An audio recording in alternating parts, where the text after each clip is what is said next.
són els 7. Avui, a més tractem de ser puntuals perquè sembla que juga al Barça. Que avui nosaltres som futboleros i quan s'ha remuntada, doncs ho farem. Bé, moltes gràcies per ser aquí. Avui tenim amb el nostre convidat, Joan Baptista Casas.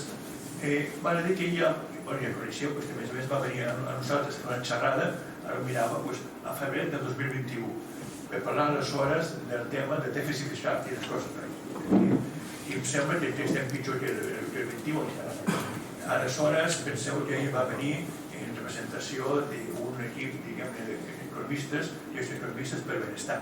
Aleshores, fan treballs, fan presentacions, intentant explicar-nos on som com a país i quines són les mancances d'aquest punt de vista d'economia.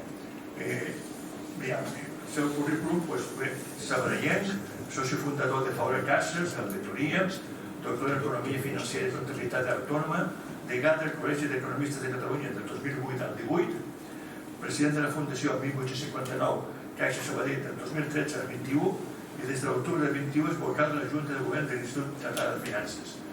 Bé, per tant, el currículum, ja veieu que és una persona que coneix molt bé el tema, a més van ser companys a l'Escola de Comerç, aleshores, potser ningú sap això ja diu. Aquí a Sabadell teníem l'Escola de Comerç i va fer un professorat mercantil. Ara, vull dir, això avui no existeix, però... Sí, però tu no te vas quedar amb això, vas continuar i vas fer econòmiques i tot això. Bé, doncs, va venir al 21, parlàvem del dèficit fiscal, les mancances, la importància de tenir per part del país els recursos per poder tirar endavant, i ja s'intuïen per on anàvem, i el fumut és que tenien raó. I a més amb tot el tema de migració, no diré descontrolada, però déu-n'hi-do, l'altre dia comentàvem que cada any venen al nostre país al voltant de 270.000 persones que després es distribueixen per altres països, però que el saldo net és de 120.000 persones cada any. Això, aquests 6 milions d'euros del Pujol, estem a 8 i pico i ja hi ha qui parla de 11 milions. El país no pot aguantar tot això, tenint en compte que hi ha el que implica a nivell d'habitatge, a nivell d'escoles, a nivell de sanitat, etc. És un tema complex i, per tant, s'han de prendre mesures d'algun tipus, però clar, com que no tenim control sobre tot això, aquí hi ha problema. En aquest sentit, per part del grup d'economistes per benestar, ha fet un treball molt profund que faran. Val a dir que el que avui explica és una avançada, perquè hem de fer la presentació oficial d'aquest treball. Per tant, avui sabrem més coses gràcies a que s'ha vingut a veure aquí el senyor. Bé, doncs, bàsicament, ja està, és molt important que ens expliqui com estem actualment en aquest tema, quines expectatives podem haver de futur per solventar-ho, quines necessitats i com ho podem passar. Però, clar, evidentment, que mentre no tinguem els recursos de poder nosaltres mateixos administrar les entrades de població, doncs ho formularem. Però, bé, l'important és saber on som, on serem i quines alternatives poden haver. A partir d'aquí, doncs, ho treballarem. Moltes gràcies i benvingut. Molt bé. Bé, com ha explicat, aquest és el tema que posaré dret, això és molt bé ara, no? Sí. El tema és que economistes per benestar, de fet, com diu la seva mateixa expressió, apliquem l'economia al benestar dels ciutadans. Moltes formes, últimament és això. Vam fer, ara fa 3 o 4 anys, tota una campanya pel tema del finançament. El finançament és un tema clau al benestar dels ciutadans de Catalunya. De fet, va tenir molt èxit de públic, les coses com siguin. Explico això perquè la situació actual té a veure també amb allò que no vam fer o que no es va acabar de fer. Vam explicar, la gent ho va entendre perfectament perquè parlàvem de dèficit fiscal relacionat amb el benestar de la gent. És a dir, sanitat, educació, vivenda, tot aquest tipus de coses. Això va tenir el seu impacte i va acabar, us assumirà l'expressió, amb allò del finançament singular. El finançament singular, doncs, no us vull desanimar, però en aquests moments estem com estàvem, literalment. Per tant, va haver-hi una acció força important de divulgació, d'assumir per part de la societat, 20 col·legis professionals, patronals, sindicats van signar-ho, I l'hora de la veritat s'ha quedat pel camí. Per què explico això? Explico això perquè té a veure amb el que ha de parlar-hi també. De fet, hi ha hagut diverses coses en els últims 20 anys importants a Catalunya. Una és el procés, òbviament, i l'altra és el procés immigratori. Ja ho explicaré. I és sorprenent que un impacte o un fet com el procés immigratori hagi passat pràcticament sense parlar-ne, o parlar-ne amb 4 esquemes que no tenen cap valor d'anàlisi, ni un. He fet un petit esquema, el mai del Manuel, el dia 5 de maig, al Benestar, presentarem el treball aquest que hem fet, però llavors l'explicaré al final.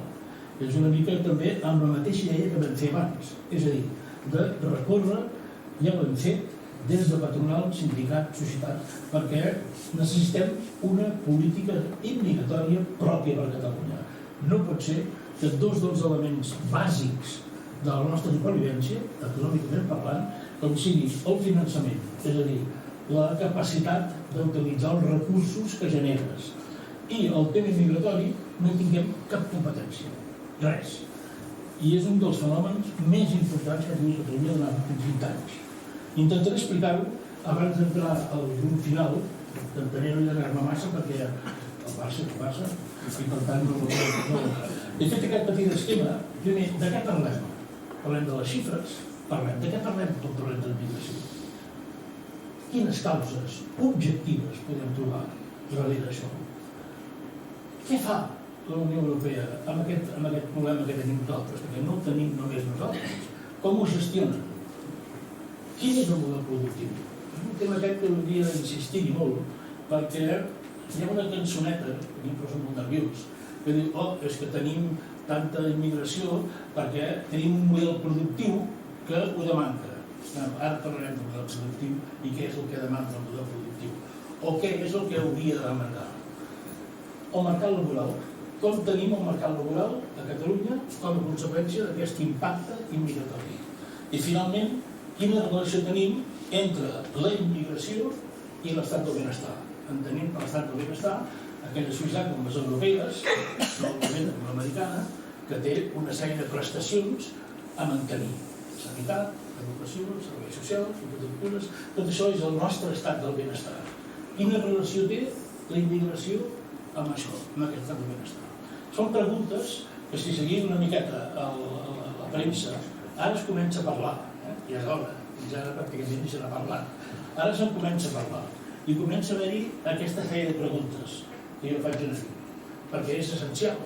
O sigui, la immigració col·labora o no al manteniment per tots, inclús els immigrants de l'estat del benestar? Algú té la resposta? Tothom té la seva opinió bàsicament fonamentada en les 3 o 4 experiències personals que ha tingut. La societat catalana això ho ha de respondre. Ho han respost a Europa. Ho han tractat o ho han respost? Perquè és que és evident. El podem mantenir o no? Col·labora a mantenir-lo o no? Comencem per el primer. Les xifres.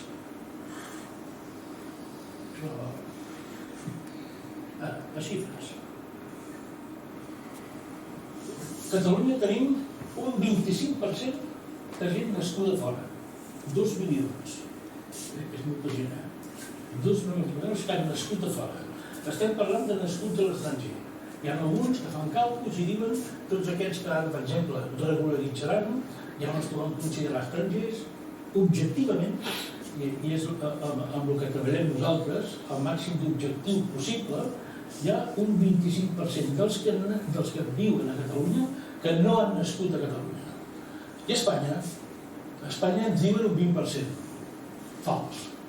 Si traiem d'aquest 20% el que representa Catalunya, es queda en un 17-18%. Per tant, els hi portem 7 punts. En el conjunt de l'estat espanyol hi ha un 18% de gent nascuda fora, Catalunya un 25%. I què passa a la resta d'Europa? Mirem com estem. Doncs, habitualment tenim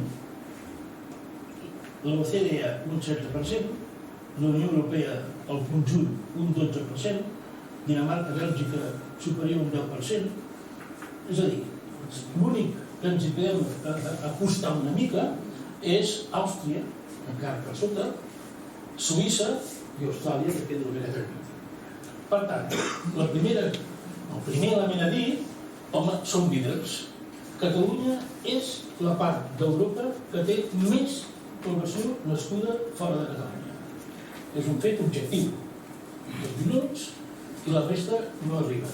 Més gent i no arriben. Però no és únicament això. Si em permeteu, els principals ja parlarem d'origen, però fixeu-vos bé, del 2000 al 2025, la població de Catalunya, o sigui, la immigració a Catalunya ha crescut 5 vegades més ràpid que la mitjana de la Unió Europea. En aquest període, aquesta afluència de gent, a Catalunya ha crescut 5 vegades més ràpid que el conjunt de la Unió Europea. Ha crescut 3 vegades més ràpid que Alemanya. I el doble de ràpid que França, Suècia i Dinamarca. Per tant, tenim un fenomen ben evident. Som el que tenim més població nascuda fora i som els que hem crescut més ràpidament. I això reconeixem-ho. Com a societat, ni n'hem parlat pràcticament o n'hem parlat molt poc. I som un fenomen únic a Europa. Que tinguem el màxim de gent nascuda fora amb el màxim de ràpid possible i que no s'hagi fet res. O no s'hagi parlat suficientment. Quina societat pot aguantar un impacte immigratori de manera que de cada 4 persones, una vagi nascuda fora i que això ho hagi fet, com aquell que diu, 4 dies. Per tant, és un fet objectiu que tendiem més, probablement, un dels fenòmens més importants que ha patit el país. És que és això que estic clar. Llavors veurem. Però d'entrada tenim aquesta situació. Fem la procedència, en parlarem hi ha molta procedència Amèrica Llatina, un 45% al conjunt de l'Estat, a Catalunya és una miqueta més, ara ho veurem, 25% de la resta d'Europa i hi ha el restant que és africans i asiàtics, xinesos especialment, però Senegal i Mauritània, bàsicament a Catalunya. Ja ho anirem concretant. Ara, característiques de la migració. Això és una cosa que sorprèn molt. La majoria de població, diguem-ne, nascuda fora a Europa, no són o no hi ha anat a parar al mateix motiu que han vingut a Espanya i a Catalunya. La majoria són asilats polítics. És curiós, a mi se't sorprèn. Nosaltres, quan parlem aquí, volem acollir, és una expressió que queda molt bé, realment és que volem acollir perquè vagin a treballar. I algú s'aprofita del treball, òbviament, si no, no vindria.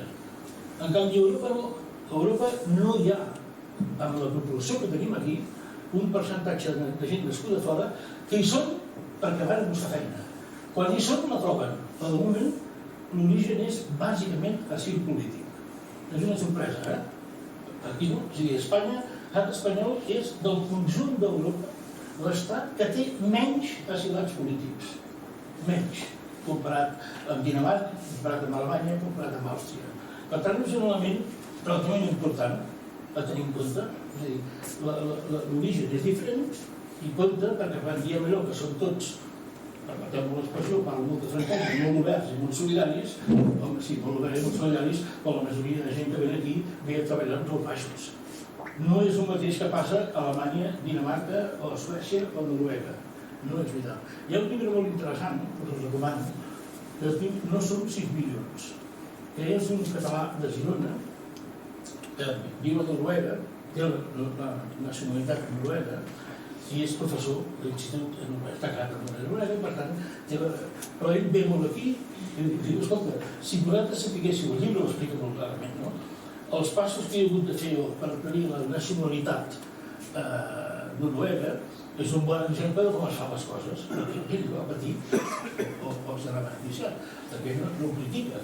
Simplement diu que és un tema prou important com per agafar-se seriosament.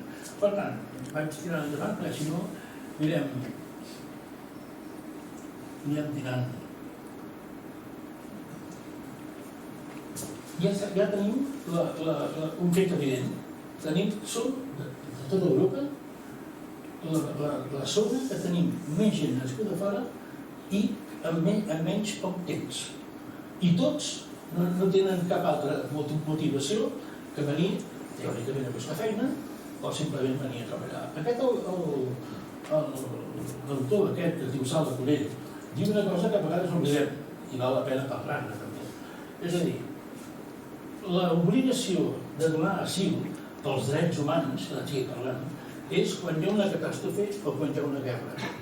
Llavors, els estats tenen l'obligació, diguem-ne, per la Declaració Universal dels Drets Humans, d'acollir la gent que ve amb una situació d'aquest tipus. Que sigui o bé una catàstrofe natural o bé que estiguin en guerra. Això no passa a Europa. El lloc diu, i els drets humans no diuen, que tothom pot desplaçar-se allà on vagi i quedar-se allà perquè li sembla bé. Perdona que sigui tan franc, però això no és... Els drets humans no ho diuen. Val la pena recordar-ho perquè explica una mica de diferent origen de la situació en què estem.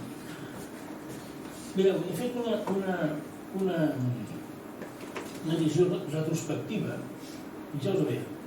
A la dècada dels 50, o sigui que a l'inici fins a l'any 80, hi havia de fora el 33% de la població de la resta de l'Estat. D'estrangers eren només un 2%. Ara, com podeu imaginar, nascuts a Catalunya hi ha un 61%, de l'Estat espanyol 1 milió i de l'estranger un 25%. Ja ha canviat d'una forma radical la demografia. Però aquí hi ha un tema que sí que volia parlar, que és important, que és que a la dècada dels 50, quan es va produir aquest salt, veieu aquí, d'aquest 33% de població del rest de l'Estat, el sistema va permetre, bé perquè funcionava el que dèiem l'ascensor social, bé perquè les escoles integraven, van permetre perfectament que ara siguem 5 milions, per entendre'ns, de ciutadans espanyols, de ciutadans catalans. Perquè inclús els que van venir de fora, encara que algú ara reivindica d'una forma lamentable exactament no sé què reivindiquen, però el que és cert és que es va produir una integració important entre la població que venia des de l'Estat i la d'aquí. De manera que ara hi ha 5 milions que ens podem considerar catalans. Hi ha un tema clau perquè això es produeixi, que és fonamentalment l'escola. Fonamentalment l'escola. Veurem com la segona generació actual està fracassant. O sigui, no és que no es pugui integrar els que han vingut de fora en aquests últims 25 anys, és que la segona generació tampoc ho fa. Per què? Perquè l'escola bàsicament no pot digerir tot aquest impacte.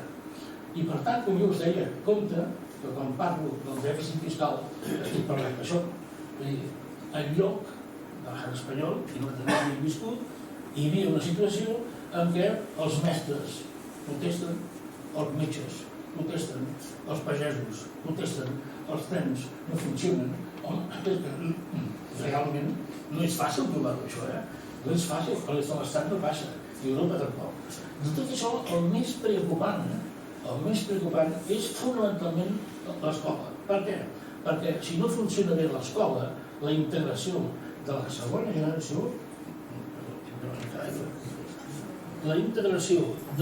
generació no es produeix. I en el nostre cas estem fracassant. Ara ho hem d'explicar-ho.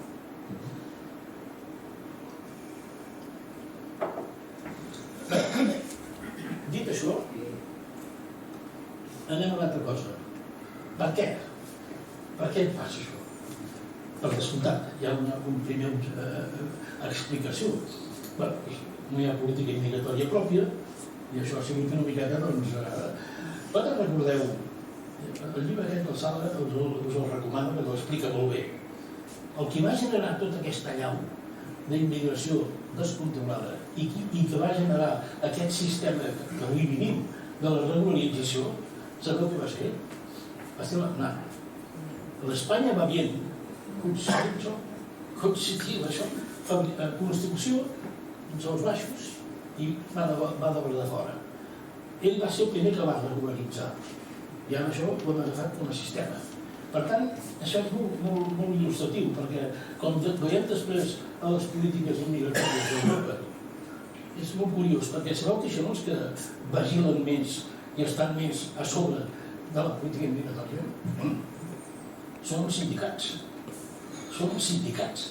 O sigui, aquesta espècie de, si permeteu l'expressió, de cooperació entre, com deia l'altre dia el president de Foment, que hem de ser molta gent, i els sindicats que diuen fronteres obertes, sindicats o alguna part, això a Europa no existeix.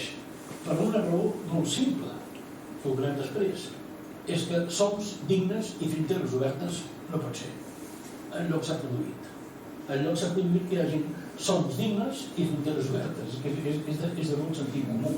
Doncs a Europa, bàsicament al nord d'Europa, Suècia, Noruega, Dinamarca, els principals vigilants de les polítiques immigratori són els sindicats. Té cert sentit des del seu punt de vista, perquè ells saben, home, si no hi ha un control de l'oferta de mà d'obra, difícilment tindrem sous dignes, que és el que està passant en part a casa nostra. Sous dignes, difícil, quan hi ha mà d'obra barata disposada a venir. Per tant, quan parlem d'aquesta, permeteu-la de dir, hem de mantenir l'estat del benestar, ho hem de fer-ho bàsicament perquè si no es controla tot això es pot fàcilment ensorrar el que és l'estat del benestar. Per tant, hem de veure quines són les causes objectives i quines són les que no són subjectives. Objectives, la més important, la baixa natalitat. No tenim fills. Tenim moltes mascotes, però no tenim fills. És així. No. Això, alguna cosa vam saber, perquè som els que tenim l'esperança de vida més llarga del món, 84 i pico anys. Només ens superen Japó i Suïssa, i per poquet. I em sembla que les dones ni això. Si permeteu, em sembla que al lloc del món on les dones viuen més és a casa nostra. Per tant, la combinació entre no tenir fills i esperança de vida llarguíssima té un impacte molt important en moltes coses. El nivell de reemplaçament tots sabem que és 2,1 per dona. Des del 2018, a casa nostra, es mor més gent que no pas neix. Tenim un fet objectiu, tenim una baixa natalitat. Dit això, també és cert una cosa, un altre mite, que es diu, no, és que els estrangers tenen més fills. No és veritat. La tendència a la baixa natalitat és tant per la població autòctona com per la població migrada, especialment la segona generació, això està clar. Però és que és un fenomen mundial. És un fenomen mundial. La Xina, Rússia, tots en aquests moments hi ha una certa preocupació perquè la natalitat baixa un picat, inclús a Sud-amèrica. Això porta un problema als que pensen que tot en el futur s'ha d'arreglar amb la immigració, que és que no podrà ser, perquè no deixarem a tots els països sense mà d'obra i només deixarem gent gran. Això no funcionarà així. El nostre futur no pot ser pensar que ja substituirem amb mà d'obra que vindrà de fora, perquè aquesta mà d'obra de fora, en un termini fins al 2050 a Catalunya, doncs bàsicament seran joves, i el que no podem fer és deixar mig món només amb gent gran. És una qüestió de bastant sentit comú. Per tant, aquest tenim una projecció que hem fet de 2050. Si continuem com ara, què ens passarà? Home, doncs tindrem un 30% de la població més gran de 65 anys.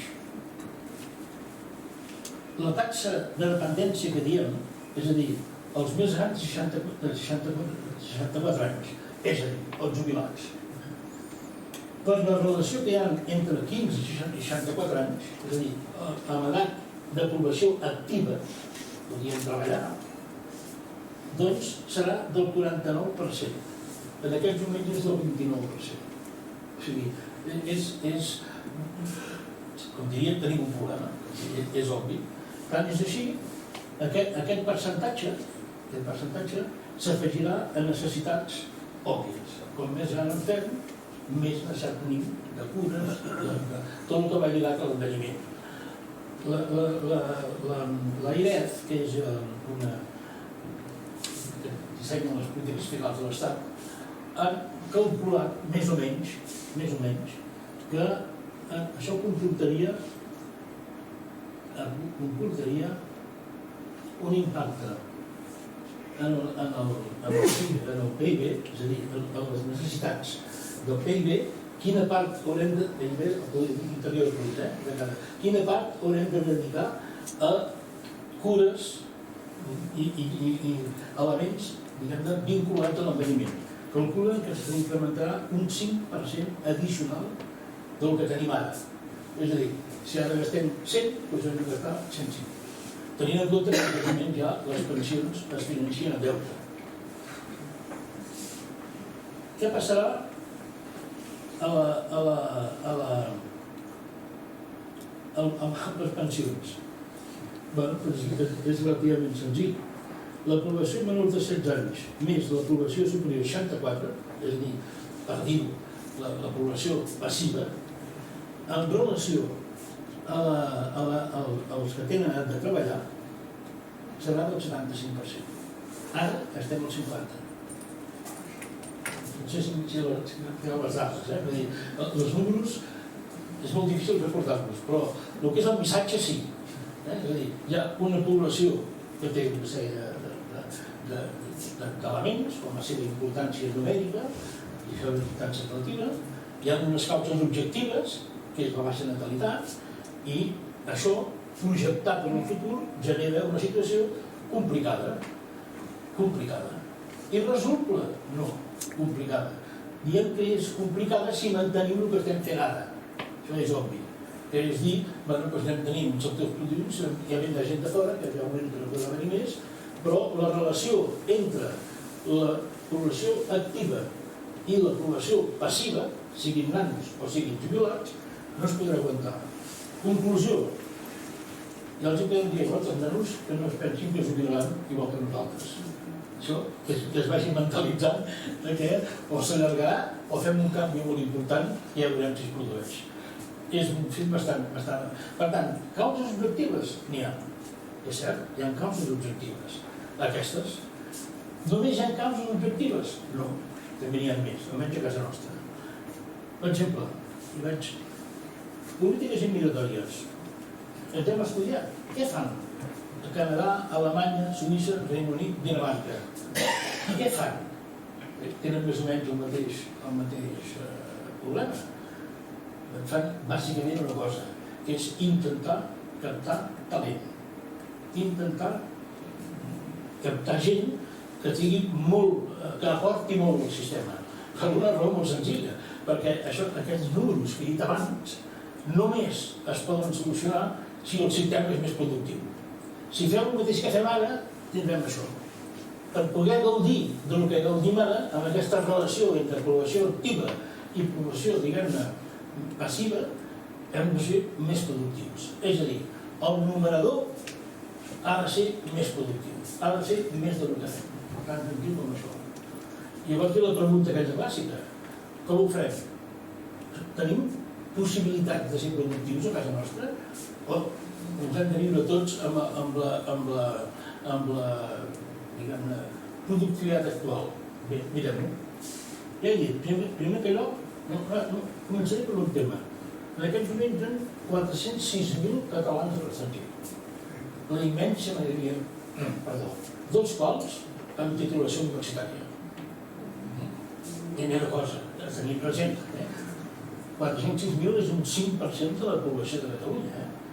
No és poqueta, un 5% de la població de Catalunya està a fora.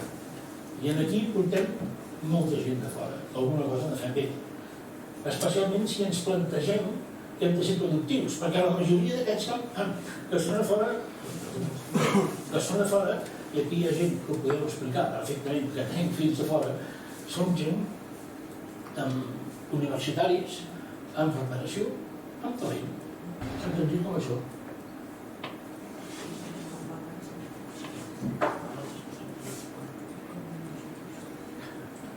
Deia que ens hem estudiat el que fan a Europa i el que fan això. Què és el que no fan? Home, abans no tens la residència, s'hi miren. Per exemple, amb el tema de la vivenda. Si no tens la vivenda més o menys assegurada, doncs costa. O sigui, és una, diguem-ne, a diferència d'aquí, primer, buscar talent, això està claríssim, i després la residència no és automàtica. Hi ha un cert procés relativament complex. Com ho fem aquí? Vaig a fer una mica de... A l'estat espanyol hi ha dues vies d'entrada. Diguem, la via legal. Són ciutadans de la Unió Europea, l'espai Schengen, i no són, per tant, venen i surten d'allà aquí. Turistes,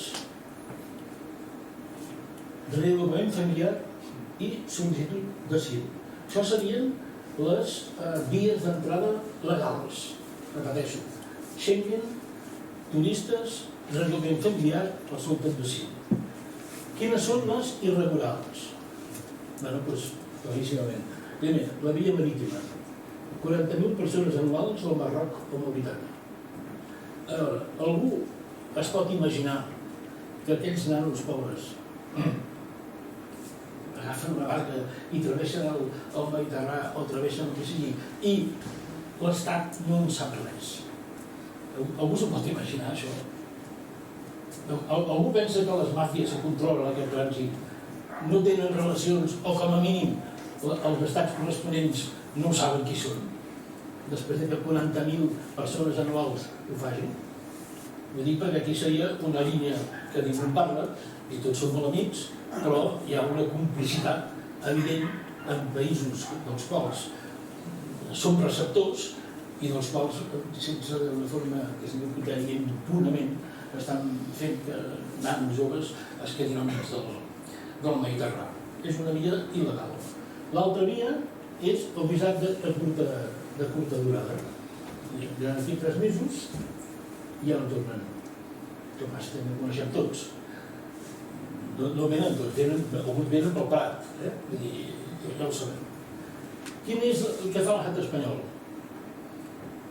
Dues coses. Primer, es pot empadronar sense residència prèvia. Això ho sabem. L'Ajuntament i t'empadrones. Hi ha una norma.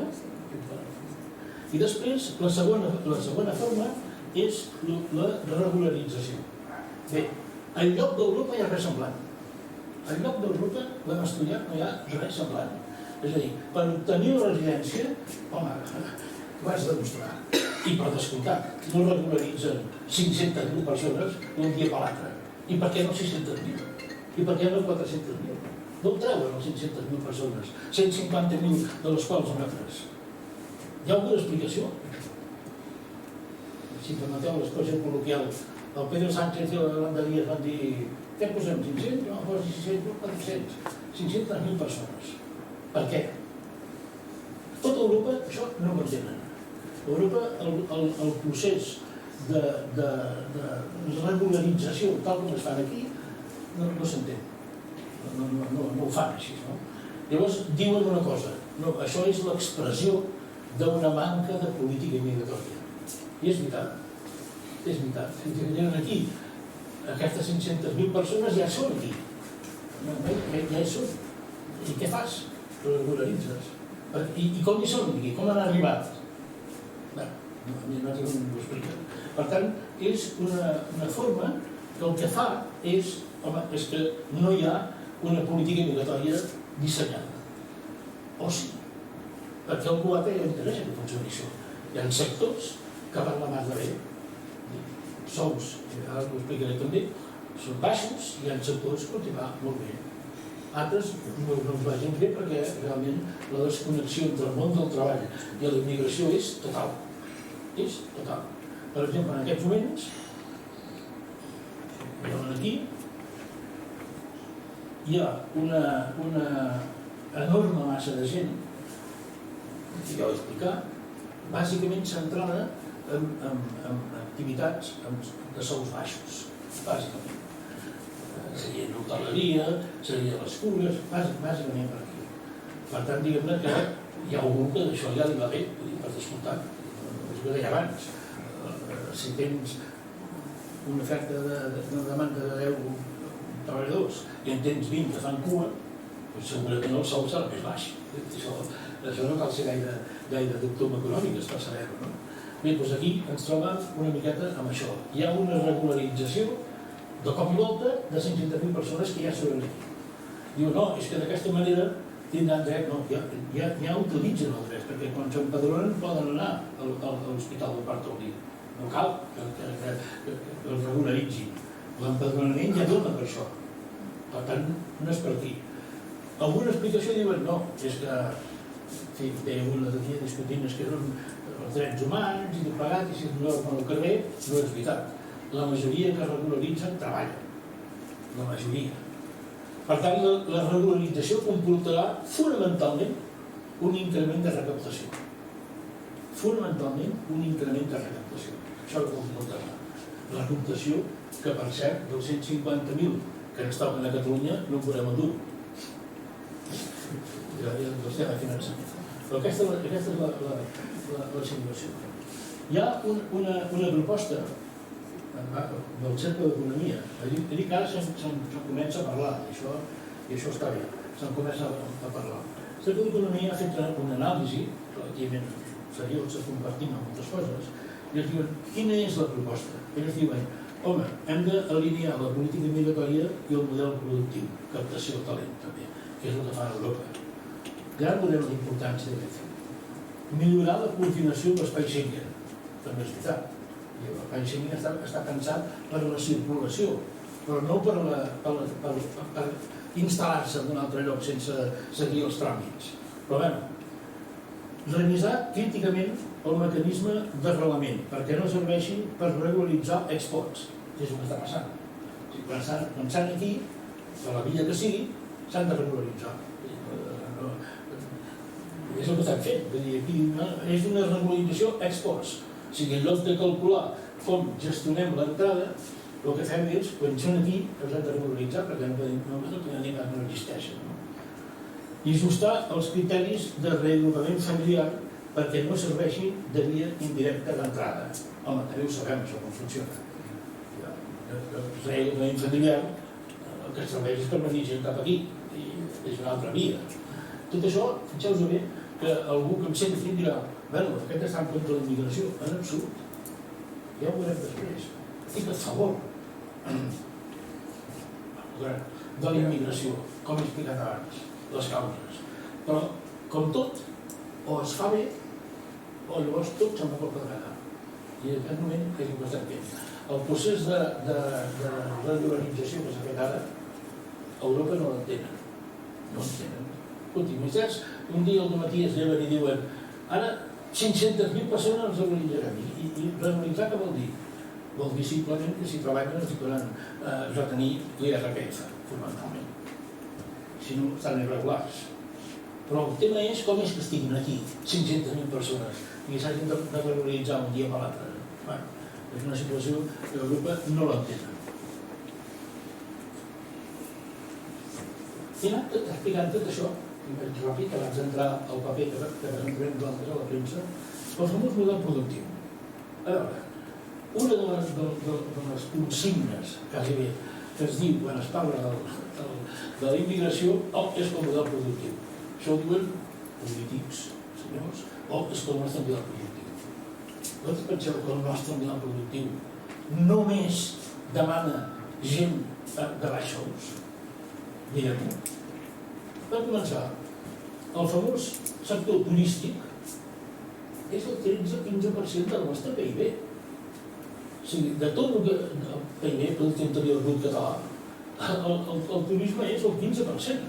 Com pot ser que diguin que, home, esclar, com que tot ens dediquem a l'hoteleria, ha de venir gent de fora? Bueno, la indústria és el 20%.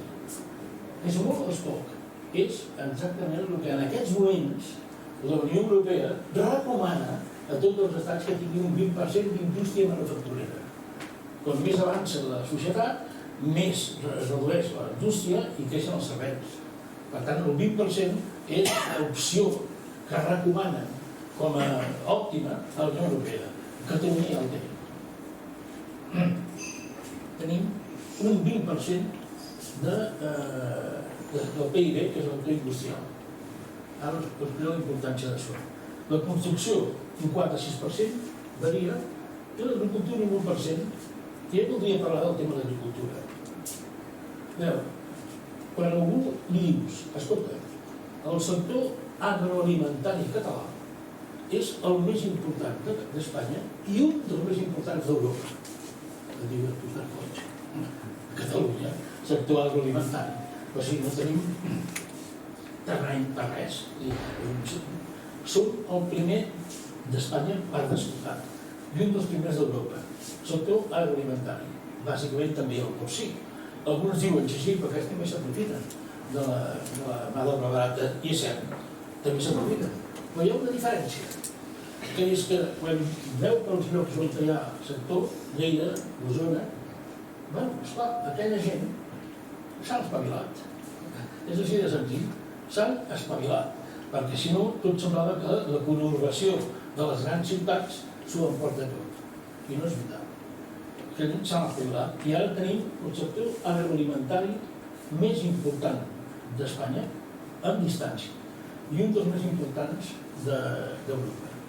Sector agroalimentari, que inclou també el sector porcí i tot aquest sector. L'únic té molt valor perquè és iniciativa tenint en compte que és un entorn on no hi ha cap condició material perquè això sigui així. Ni tenim grans extensions ni res de res. Per cert, un bon amic meu, que us recomano que llegiu sempre, és Francesc Reuman. Francesc Reuman és una persona experta en el sector agroalimentari. Vaig conversar amb ell, fent un estudi sobre el sector agroalimentari. L'altre dia va fer un article que hi ha coses que només es poden passar en ràpid, no té més.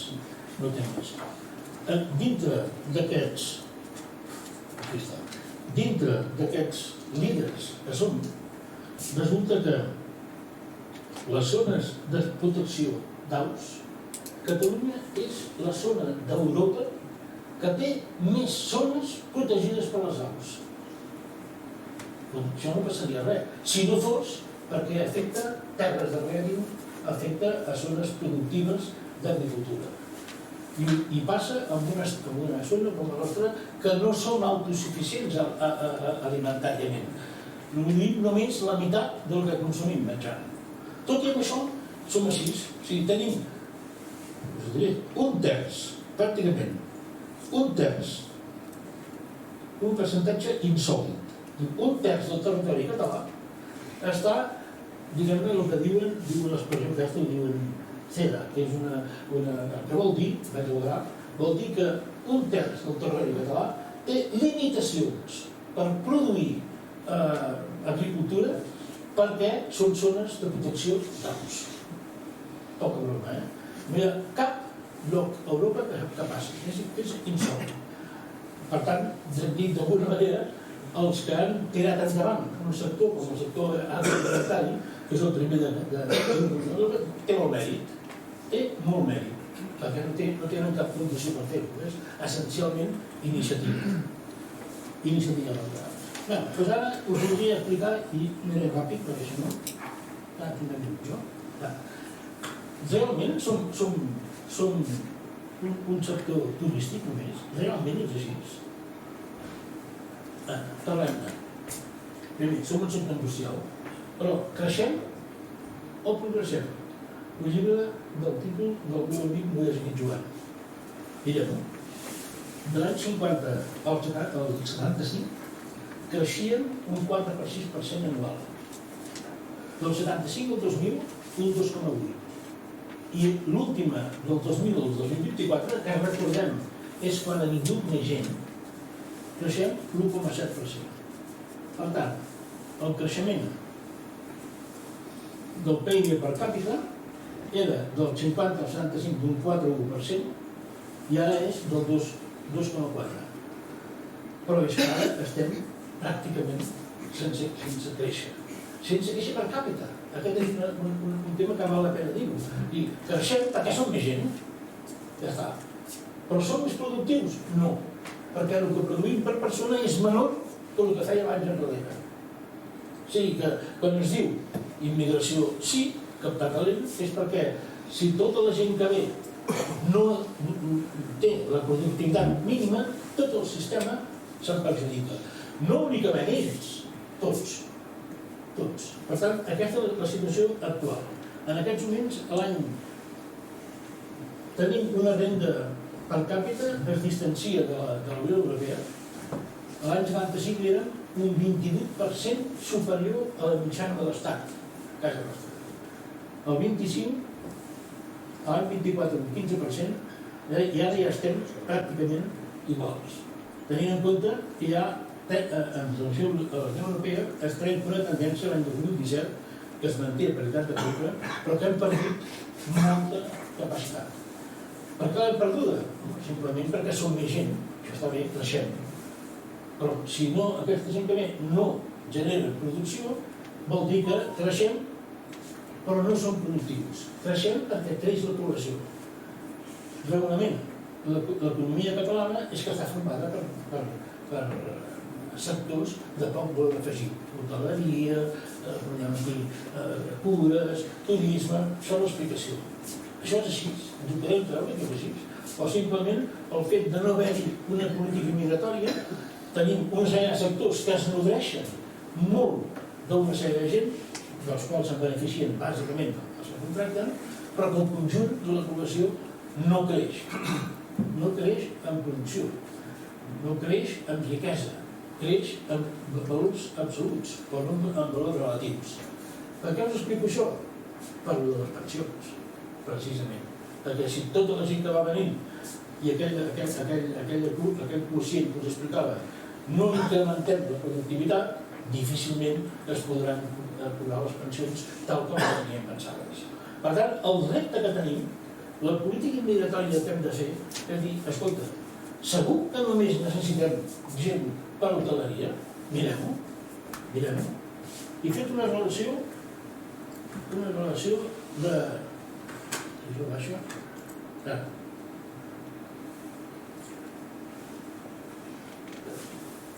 L'economia catalana, i això és molt dual. Molt dual. És a dir, hi ha una activitat de molt baix valor afegit que va amb l'altra de molt alt valor afegit. Ahir parlava amb un xicot que ha estudiat als Estats Units, que és professor, que em deia: estem en condicions de ser Califòrnia. Ara, si no ho fem bé, podrem ser Nevada i Las Vegas. Califòrnia, com sabeu, és la primera zona turística d'Europa, dels Estats Units. Malgrat tot, és el lloc on el Silicon Valley i tota la tecnologia neix allà. Però com ho tenim nosaltres? A nosaltres es diu... Som...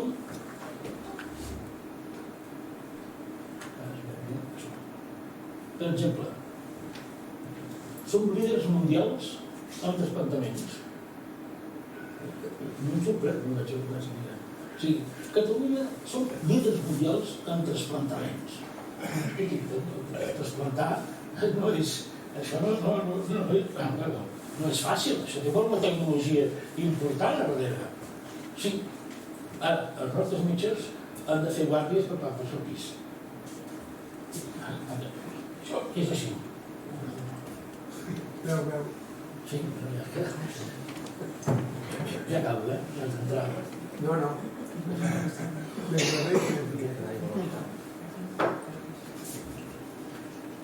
Doncs deia que els nostres metges, parleu, coneixeu, han de fer guàrdies per regar el seu pis. Som líders mundials en trasplantaments. Mundial no és una miqueta contradictòria. Llavors ens queixarem de que els metges es manifesten, faltaria més, no n'hi ha per menys. Per exemple, la Unió Europea fa una estimació de com estan en 240 regions europees, com estan en l'àmbit, diguem-ne, d'innovació i tecnologia. Catalunya sud d'Espanya en distància la primera, més que Madrid i més que el País Basc, que és molt important, això ho dic. Madrid, perquè tot ho concentra allà, i el País Basc que tenen molts calés. No porten un duro de res, doncs es queden tots, tenen molts calés. Doncs Catalunya ens guanya d'acord amb la Unió Europea, que si diem nosaltres direm, sisplau, hi ha un viatge. No diem nosaltres, ho diu la Unió Europea. Són líders amb molta més que no pas aquests llocs. Hem fet aquí una relació, la indústria farmacèutica, Però una que m'agrada molt és aquesta. És aquesta. Això ho sabia. Aquí diu, això m'agradaria que Mateu, el president Illa, ho tingués clar, perquè diu, hem de superar Madrid, sí, hem de superar Madrid. Mireu, publicacions científiques, entre les 10 més citats del món. Barcelona, 1. Madrid, 15. Perdoneu,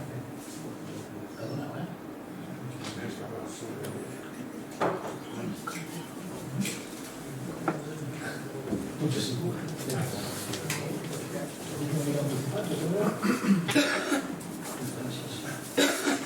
Doncs, aquesta m'agrada molt a mi. Si quan es mira publicacions científiques entre els 10% més citats del món, Barcelona surt el número 1, Madrid el número 15. Nombre de patents internacionals registrades per cada 1.000 milions del PIB. Clar, si vas al PIB dels Estats Units, en registraran més perquè el PIB és més gran. Però en relació al PIB, Catalunya número 1, Madrid número 9. Marques comercials, diguem-ne internacionals, Barcelona 3, Madrid 7. Dissenys registrats per cada 1.000 milions de PIB, Catalunya 6, Barcelona 6, Madrid 9. Sabeu què ens guanya Madrid? No, fàcilment. Café con leche. Café con leche a la Plaza Mayor. Amb participació de l'administració. És obvi. Tot el que depengui de l'administració, doncs això. Però això ens dona la idea de que tenim un sistema econòmic molt dual. Molt. Conviu actors, sectors de baixa productivitat amb altres de molt. Això he fet una relació extensa, he començat pels trasplantaments perquè xoca molt, però podem anar continuant amb altres. Tecnologia, Catalunya exporta el 25% del conjunt d'exportació d'Espanya. Per tant, no seria tampoc poca cosa, 25% industrial, manufacturer, és molt. Per tant, tenim un sistema dual. I ara ve, aquest també m'agrada molt.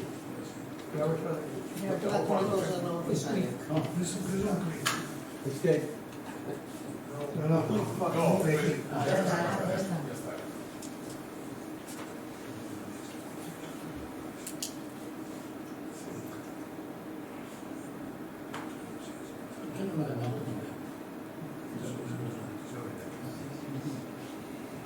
El rànquing de Xangai és el rànquing mundial on hi posen les millors universitats del món. L'única espanyola i foscor. L'única. Junt amb la Pompeu i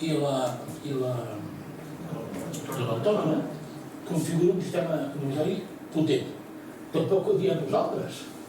Això ho diu la Unió Europea i el rànquing de Xangai. No és que diguem, això és així. Per tant, tenim capacitat. Ja he posat aquí exemple dels metges. Aquest, no sé si coneixeu el tema dels metges, ara se'n parla molt. Aquest també és un tema molt val la pena saber, no? La jubilació anual de metges a Catalunya és uns 1.000, aproximadament. I llavors, l'oferta de formació són també uns 1.000 metges, més 1.000 que han de fer 1.000. Sabeu que d'aquests 1.000 metges que ofereix el sistema universitari català, només es cobreixen amb gent d'aquí un 60% aproximadament. Un 40% es queda fora. Sabeu per què? Perquè el districte és únic. I resulta que les notes de l'any dels de fora són més altes que les d'aquí. Això ho saben. No pot ser que a Múrcia tinguin tots excel·lents i aquí els nanos d'aquí s'han de quedar fora perquè no tenen un excel·lent. Això explicat pel col·legi de metges, això no m'ho invento jo, això explicat pel col·legi de metges. Hi ha ara per això hem dit que incrementarien l'oferta de metges, però aquest no és el problema. El problema és el que us dic, al ser un districte universitari únic, doncs pot venir un senyor perfecte d'estudiar sempre i quan la competitivitat sigui la mateixa, sempre i quan les notes a tall, els criteris que utilitzen sigui el mateix sortir, perquè si no, doncs això no passa. Encara trobareu algú que us dirà, esclar, com que us feu aprendre català, hi ha de tot. Per tant, tenim un sistema realment potent, en molts aspectes. Per què dic això? Home, dic això perquè la política migratòria per força va tenir present, per força. Si parleu amb empresaris del sector manufacturer, indústria, estan desesperats. Parlem, no troben gent de formació mitjana. No ho troben. Diu, home, si hi ha un mosso de magatzem que agafa la baixa, aquest és un altre, no ens preocupa, perquè n'hi ha 4 que s'esperen. Però com hi hagi algú que sigui un encarregat de nivell, la feina és trobar-la. O sigui, tenim un sistema educatiu en part i un sistema immigratori que garanteix un determinat lloc de treball, però en canvi no els que necessitem. I això no ho dic jo, però l'heu amb els empresaris. Per tant, tenim un problema de que la política immigratòria per força ha de tenir relació amb el que volem ser com siguem grans, tan tranquil com això. I si volem, com siguem grans, volem ser, entre cometes, permeteu l'expressió una miqueta exagerada, Califòrnia, hem de treballar per no ser Nevada i Las Vegas, tan tranquil com això. Ara no ho fem. La prova és que la captació de talent no és una prioritat, en absolut. I tenim una economia que precisaria d'això. I vaig, abans d'entrar en el d'allò final, parlem del mercat laboral. Escolta, a Espanya hi ha 3 milions d'aturats. És molta gent, Em sembla que són 3 milions d'aturats. És molta gent. A Catalunya 350.000. Déu-n'hi-do. I llavors tu mires i dius, l'estat espanyol rep molta migració i resulta que el 25% dels aturats de la Unió Europea estan a Espanya. Ho repeteixo, De cada 4 parats de la Unió Europea, un està a Espanya. 3.300.000. No cal ser gaire, alguna cosa no funciona gaire bé. Si hem d'anar entrant gent i tenim 3 milions, 3 milions és molta gent, Aturats. Hi ha, dit per l'INE, això no m'hi invento jo, 512.000 estrangers de més de 16 anys que no treballen, dels quals 127.000 estan registrats a l'atur. És a dir, hi ha una gent que ve, aquí, el que sigui, no pot treballar i llavors es registra l'atur. És una altra explicació d'aquest desnivell que hi ha entre la demanda i l'oferta de treball. Entre el 2020 i el 2024, a l'estat espanyol, el 50% dels llocs de treball, el 50%, van ser ocupats per immigrants. Això també costa d'entendre. Tenim 3 milions de registrats. Hi ha una desconnexió que explica que no hi ha una política immigratòria. Algú se'n menteixia segur, però no hi és, perquè si no, això no té gaire relació. S'hauria d'ajustar la formació dels que busquen feina al que demana el mercat de treball. Perquè és que si no, hi ha un 50% que d'immigrants, que són desorbaixos, segur. Però els altres també es troben en aquesta situació. Bé, aniré explicant més. Però m'agradaria anar, finalment, a una altra pregunta delicada. A una altra pregunta delicada. No us voldria tampoc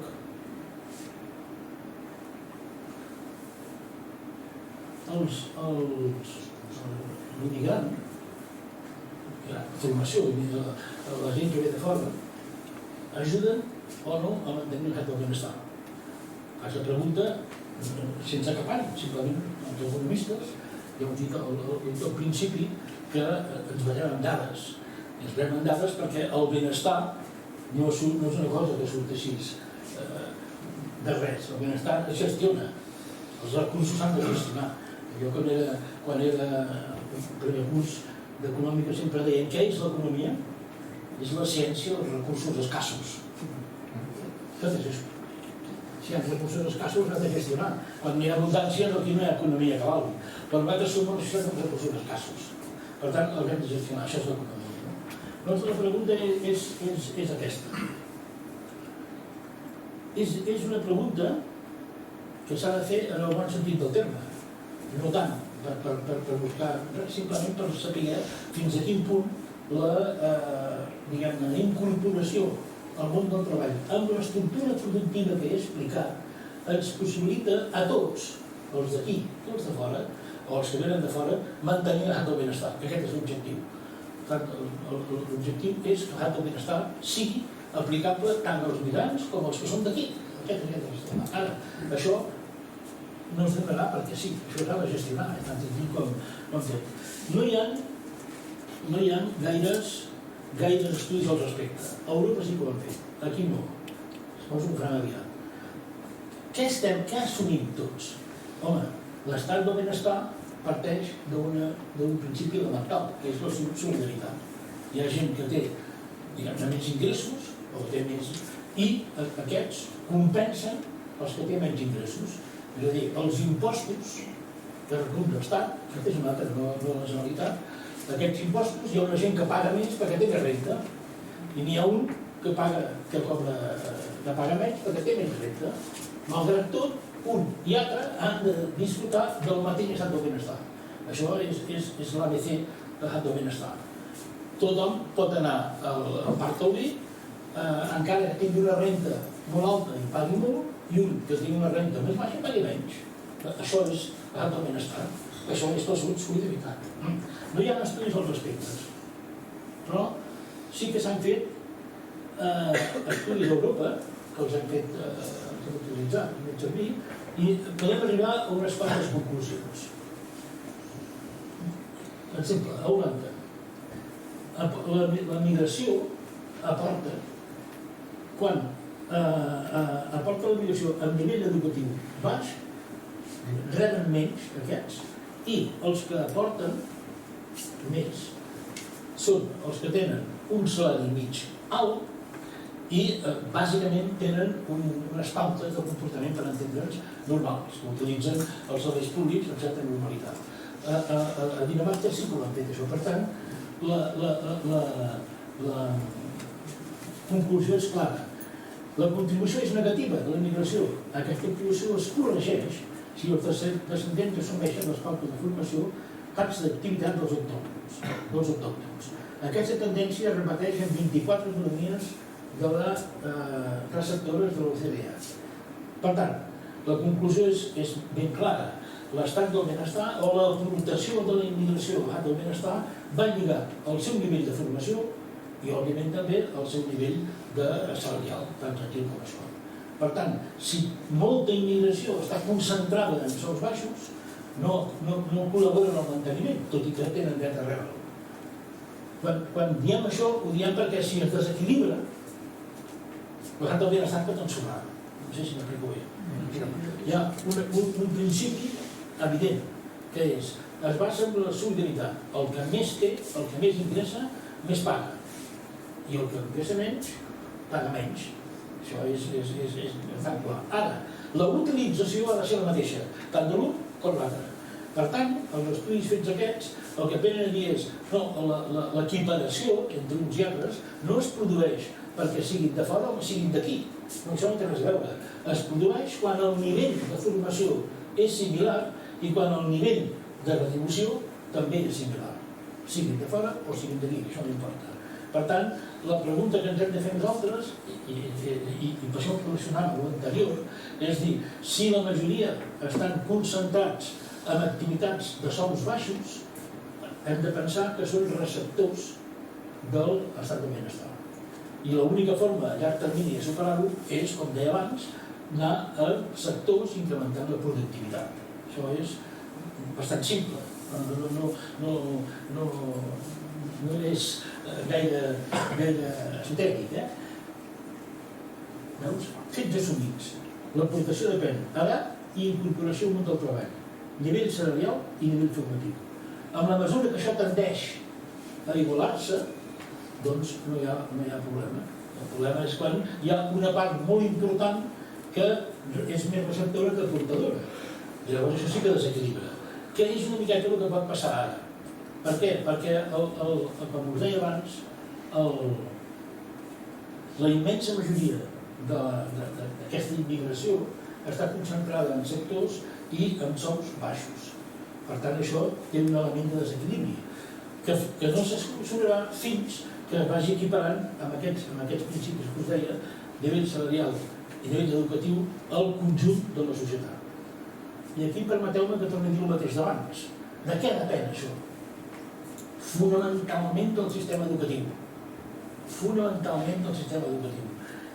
Si el sistema educatiu ens falla, no es produirà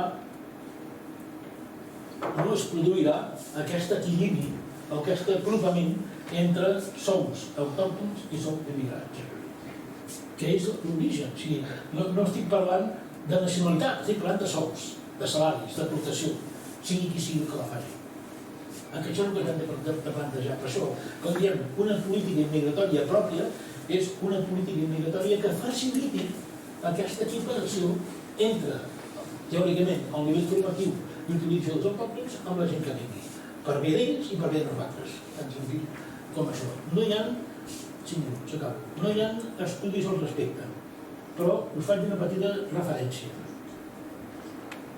Aquí hi ha, doncs que si llegiu la premsa ho veureu clar, no? Per exemple, Miquel Puig, és un economista molt sòlid, si l'heu llegit, ell diu que no. Ell diu que l'aportació és negativa perquè els sous són molt baixos. El Jordi Angusto, és un altre economista, tots els conec molt, i sabem molt sovint. Ell diu que no, que el problema que tenim a Catalunya no és tant que no aportin, sinó que nosaltres no gaudim del que aporten. I és veritat. El model de finançament és el que hauria de regular això. I nosaltres tenim un impacte amb unes externalitats brutals, externalitat que és tot allò que afecta el conjunt de la població per no tant beneficiades. Això també passa amb nosaltres. Tenim unes externalitats provocades per 2 milions de persones, més. Ho tenim, metges, mestres, infraestructures, en aquest moment tothom està al cara, però l'aportació que aquest grup de gent fa no va perquè el sistema de finançament ni contempla el tema de la immigració. De manera que ells diuen 10 estudiants i calculen exactament igual que siguin d'aquí, que n'hi hagin 10, 5 dels quals siguin de fora. Qualsevol que coneix el sistema educatiu sabrà que això no és així, ni de lluny. I l'informe PISA ens ho està dient. Per tant, ell diu, el problema no és tant el que produeixen o deixen de produir, sinó com es reparteix els recursos. I en aquests moments a Catalunya no es produeix perquè el sistema de finançament no ho contempla. És un sistema de finançament absolutament, a part d'injust, que no contempla aquesta variable tan important. I dit això, us vaig a presentar ja directament, no sé si em pot posar l'altre... l'altre...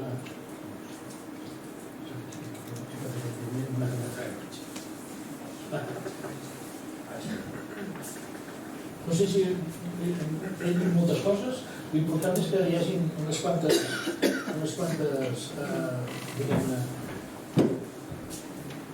missatges, a part dels números, és aquest. Dit això que vaig dir ara és una mica el resum de tot el que he explicat. És el que presentarem, si tot va bé, en roda de premsa el dia 5 de maig. I iniciarem el procés, el peregrinatge cap a les institucions catalanes perquè s'adhereixin a aquest tema i facin pressió política. Entre altres coses perquè ens hi juguem el futur, no tan clar com això. Comencem. Transformació demogràfica accelerada, ja ho he explicat. 25% de la població nascut a fora. Transformació molt ràpida en comparació a l'Europa occidental. absència d'un debat públic estructurat. D'acord? En què tot això s'ha produït sense que hi hagi un debat seriós. Sí que hi ha el que et diuen que ets un extrema dreta i l'altre fem esquerra, i ho ventilen ràpidament. Però un debat seriós amb números, com he intentat fer jo, això no s'ha fet al nivell que s'hauria d'haver fet. La qüestió no és la immigració, sinó com la governem. És senzill, això és el que governem. La realitat demogràfica, repeteixo, la fecunditat és 1,0 per tot el 2024, això dona un creixement negatiu. Des del 2018, com he dit, es mor més gent que no pas en néixer. El 2050 el 30% de la població tindrà més de 65 anys i la taxa de dependència, la relació entre la població activa i la població, diguem-ne, receptora, passarà del 29 al 49%, poc o menys. Si no fem res,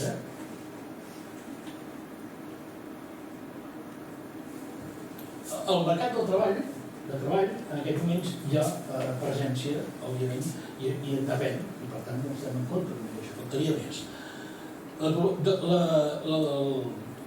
L'autòctona de 24 a 44 anys, que és el nucli, diguem-ne, fort de la casa activa, ha baixat i està molt present la immigració, en sectors, com us deia, de baix valor afegit. L'augment intens, el 42% de 20 a 44 anys són d'origen migrant a Catalunya. Estic parlant de 20 a 44 anys, estic parlant d'un sector important. I aquest sector ja està fent. L'important no és tant ells, sinó els seus fills. Si volem que això tingui una projecció pel país i per ells. Salut bona. De moment, els que esteu al sistema educatiu ho coneixeu suficientment. Tenim un model dual de creixement. Sectors d'alt valor afegit amb poca absorció d'ocupació. Ni ens en preocupem. I tenim el que ens fa patir és dir, no hem d'inventar res. Ho tenim. Si no ho sabem utilitzar prou, però no ho tenim. Allò que diuen, hem d'incrementar la productivitat i els sectors d'alt valor afegit, els tenim. Els hem de cuidar, que és diferent. Sectors intensius en mà d'obra i baixa productivitat, és vital. Combinem els trasplantaments, per dir-ho de forma gràfica, amb l'hoteleria i baixa productivitat. Concentració de la immigració en el segon segment. La immigració, pràcticament el 80%, estan per sota del salari mínim. Per tant, es concentra en el segon segment.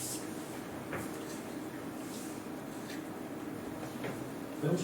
El 52% dels ocupants estrangers estan el que es diu aquí, que tot, en majoria 5, hi ha restauració, personals, protecció, tot això. El 81% cobren 1,5 el salari mínim menys del salari mínim interprofessional. Els autòctons i el 56%. Tot això reforça el fet que us dic que és una concentració en sectors de baix valor afegit i que això es tradueix en baix salaris i, conseqüentment, amb menys contribució al conjunt de la benestar. És que és una cadena. La composició importa més que el volum. El nivell mitjà de la gent que ve és inferior a la població autòctona. És obvi. Tot i amb això, el 54% dels immigrants migrants estan infraocupats. És que és curiós el nostre país. És a dir, la majoria són migrants de baixa formació, molt més baixa que la nostra. Però és que quan tenen formació alta, tampoc els sabem ocupar. El 54% dels immigrants que tenen formació universitària estan per sota, estan, diguem-ne, com diu aquí, infraocupats. Fan feines que no caldria la seva qualificació universitària. És un altre dels desnivells que tenim. Mireu si n'hi ha de coses per fer. La segona generació, he insistit molt en això, perquè és que és vital. Mireu l'exemple de la immigració dels anys 50. Ara som 5 milions que vam néixer nascuts a Catalunya. la immigració, la segona generació, funcionava l'ascensor social i funcionava el sistema educatiu. Per tant, es va integrar en tot el que és, no únicament econòmicament, també cultura, també llengua, amb tot això. En aquest moment això no es produeix. Ho sabem.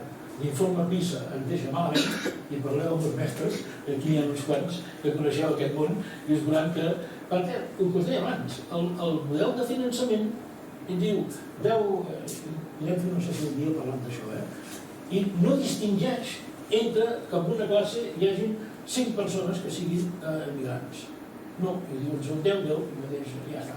Per tant, en aquests moments, el sistema educatiu no per manca d'esforç, sinó perquè el sistema els fa fracassar. I aquí sí que ens juguem molt.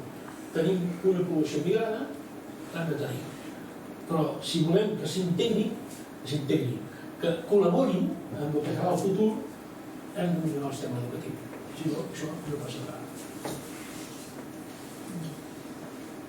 En aquests moments, la taxa dels no comunitaris s'apropa al 44%. Tot i amb això, la gent que ve de fora, hi ha un llindar de pobresa aproximadament del 44%, mentre en el conjunt de l'Estat és un 11,4%. Per tant, això va junt amb el que deia abans. Si no fem una política migratori adequada, quan són aquí, passa el que passa. Passa el que passa. Llengua i marc compartit. Què en trobem? Home, la reducció, obvi, del català. Estic parlant de la llengua, que és l'element bàsic de cohesió. Una persona s'integra en una societat quan parla la seva llengua, se sent membre d'aquella societat. No disminueix el nombre de parlants. El que passa que són més gent que no parlen. Quan érem 6 milions, n'hi havia 5 que parlaven, per exemple. Ara en són 8, continuem sent 5, només que hi ha més gent. Aquesta és la situació en la qual estem. La coincidència, això sempre ha passat. L'onada migratòria dels anys 50 ja va passar. Però, insisteixo, el sistema educatiu va funcionar. I ara no. I no preocupa el sistema educatiu. Per tant, conclusions. La immigració és necessària? Sí. Des del punt de vista demogràfic, sí, és necessària. No substitueix reformes estructurals. No vol dir que perquè tinguem gent que pugui venir de fora no cal polítiques d'incentivació de la maternitat. No. Són dues coses diferents. Una altra cosa és que se'n faci cas o no. També és cert que les polítiques incentivadores de la maternitat han fracassat d'arreu. El descens de la natalitat és la que és. Quan diu allò, aquí a la Xina també. A la Xina han perdut 4 milions de maternitats. Això que allà, si s'ha de tenir fills, tothom ho llegeix, que tenir fills. La preservació de l'estat del benestar depèn de la productivitat. No depèn de que siguem més gent, depèn de que siguem productius. Podem ser-ho? Podem ser productius. Ho he ensenyat. Tenim un sistema dual. No tot és teoria, ni molt menys. Podem ser Califòrnia? Podem ser Califòrnia. I tant. Ara, sense canvi de model productiu hi haurà retrocés. És veritat. Si tot allò que he explicat, aquella relació d'activitats d'alt valor afegit no les incentivem, no estem darrere d'elles, hi haurà un retrocés, claríssimament. No tenim cap remei que no ser més gent, no. Els que siguem, ser més productius. I això va lligat molt a la formació. Tornem. Principis d'una política migratòria pròpia. Planificació i anticipació. Home, francament, és que és tan elemental. No pot ser que un dia descobrim que aquí som no sé quanta gent i periòdicament ara els regularitzarem. Què vol dir regularitzar-los? No vol dir res, ells ja són aquí. Ja utilitzen els serveis públics. És purament una qüestió estrictament formal. Coordinació amb el model productiu, insisteixo. Coordinació. Si tota Europa capta talent i nosaltres tenim necessitat de talent, anem a buscar. Especialment, i que no ens marxi el que tenim. Igualtat de drets i deures, integració lingüística. I ja està. Això és una miqueta eixos estratègics planificació anual, potenciació, un tema important que sí que m'ha agradat, el Cañete, que és el president de PIMEC, avui he parlat per la tele, no? I és de potenciar la contractació en origen. Perquè si necessitem gent, hem d'esperar que es morin al Mediterrani. Per què anem allà, els contractem i els formem, impossiblement? Aquí no es fa molt poc. El futur passa per la contractació en origen. Lluita contra la precarietat, i ja està, tot això ja ho he explicat, i em sembla que ja, en aquest sentit, i acabo amb una cosa que és immigració, sí, productivitat, capital humà i institucions sòlides, que ho tinguin clar tot això, que ho facin. Per què volem una política pròpia per Catalunya? Perquè no tenim política, perquè no depèn de nosaltres, ens diran racistes, ens van dir una vegada perquè volíem avançar amb tot això. Necessitem una política pròpia de Catalunya perquè Catalunya té unes necessitats que no són les que tenen a la resta de l'Estat, són diferents, han sentit com això. O sigui, tenim uns sectors i tota una sèrie que no estan les eines, a Madrid no actuen en funció de les nostres necessitats, en absolut, no les contemplen. Per tant, acabo amb això. La prosperitat la tindrem i la podem tenir si fem els deures. Els deures passen essencialment per tenir una política clara i gestionada per nosaltres. Si no, tenim complicat.